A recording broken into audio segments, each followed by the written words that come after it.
Can you release that? Thank you. Good morning. Good morning. Okay, so from wherever you're tuning from, the program is The Living Earth with me, Tracy, on Crowder Radio 104.5 Love FM. And if you're streamed on the YouTube channel, you're still welcome as well from whichever part of the world you're tuning.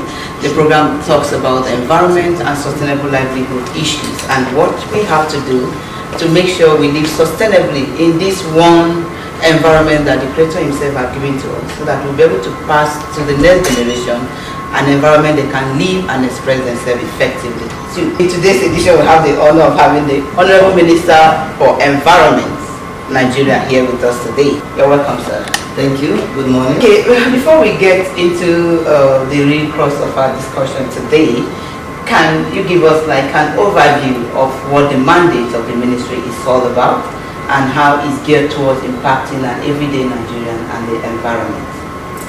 Well, our mandate in general, just in maybe one sentence, is to protect and maintain the quality of our environment for good health and well-being of the citizens, both plants and animals.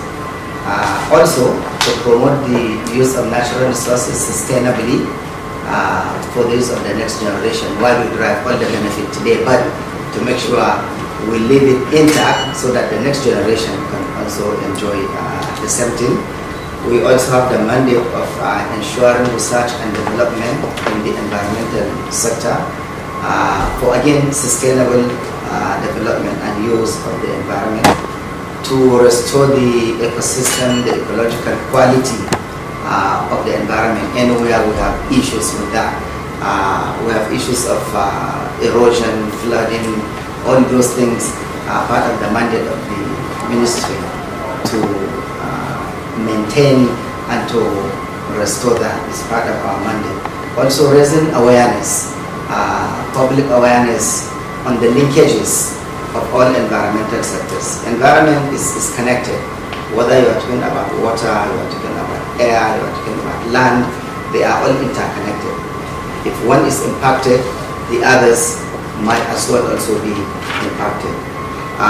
Also, one of our mandates is to cooperate with other sister agencies, Ministry of Health, Water Resources, all relevant agencies, including agencies that you might think are not related to environment. Maybe let's say Women Affairs, Education. These are all agencies that together we cooperate. Why? Because the environment is holistic. Everything else is happening in the environment. And so everyone has a role to play. And lastly, also to maintain cooperation with international organizations, other countries, because again, what happens in Nigeria can affect Ghana, can even affect America, because the environment is all interconnected. You can have a stream of wind that can blow from here to Niger or to countries beyond that. So these are really the mandate of the ministry. Some of these issues that you've mentioned are bordered on ecological system and the holistic environment itself. Yes. Yeah.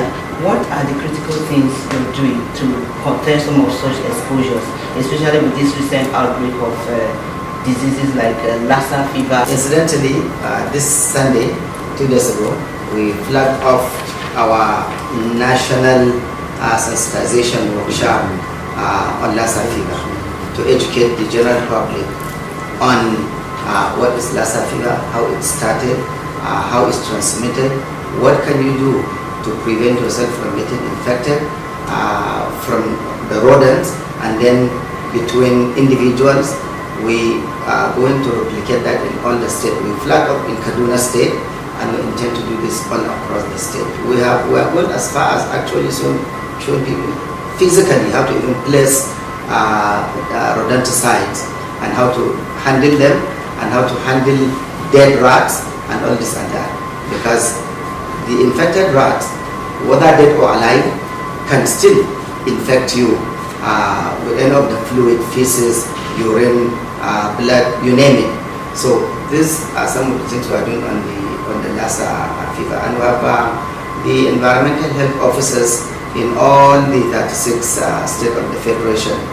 And we are also cooperating with state and local government to make sure that we get the news where it's needed and at when it's needed. So far this is what the ministry is doing on the issue of lassa. Okay, something else on lassa, sir, because this lassa seems to have been around us for too long, Yes. as far back as 1960.